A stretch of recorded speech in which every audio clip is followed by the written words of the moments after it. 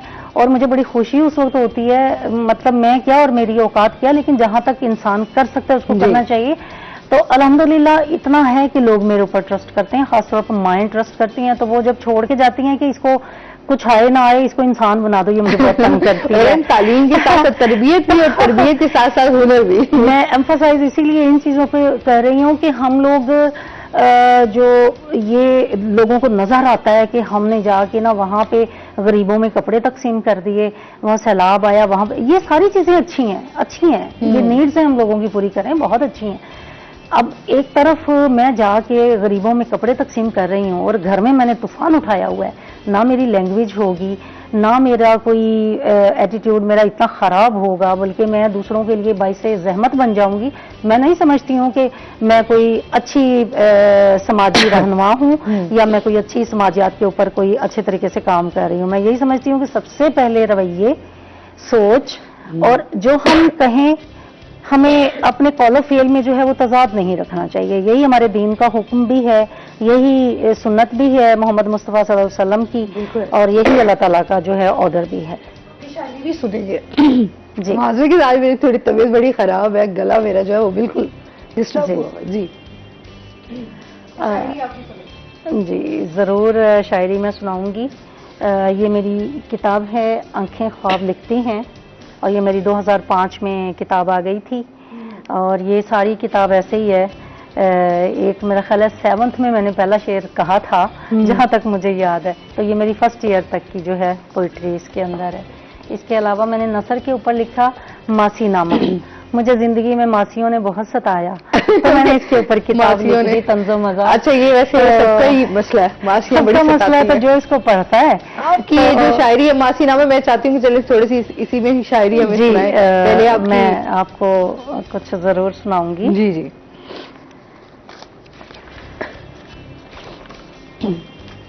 جیسا کہ میں نے کہا کہ تھوڑا میرا شروع سے ہی یہ جو رجحان تھا وہ سوشل ویلیوز کے اوپر رہا. تو آپ کو سناؤں گی کہ زندگی کے سارے منظر دیکھنا اور سوچنا, زندگی کے سارے منظر دیکھنا اور سوچنا, اس جہاں میں جو ہیں پے کر دیکھنا اور سوچنا, اور دوستی اور دشمنی کے راز کھلتے جائیں گے, دوستی اور دشمنی کے راز کھلتے جائیں گے, دوستوں کے پاس خنجر دیکھنا اور سوچنا.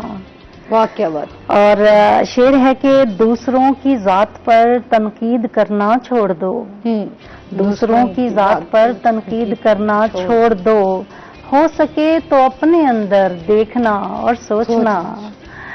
اور چاہتوں کی وادیوں میں تنہا تنہا بیٹھ کر, چاہتوں کی وادیوں میں تنہا تنہا بیٹھ کر, نفرتوں کے جو ہے نشتر دیکھنا اور سوچنا.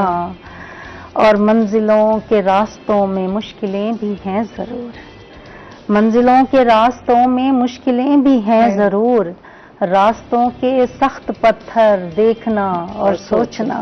اور چند اشعار مزید آپ کی نظر کرنا چاہوں گی. جی ضرور. وقت ایسا اب کے آنا ہے ابھی, وقت ایسا اب کے آنا ہے ابھی, ہم سفر کو آزمانا ہے ابھی. اور دیکھنی ہے زندگی کی بے بسی, دیکھنی ہے زندگی کی بے بسی, زہر پی کر مسکرانا ہے ابھی. واہ کیا بات ہے. زہر پی کر مسکرانا ہے ابھی, اور جی رہے ہو تم ابھی تک خواب میں,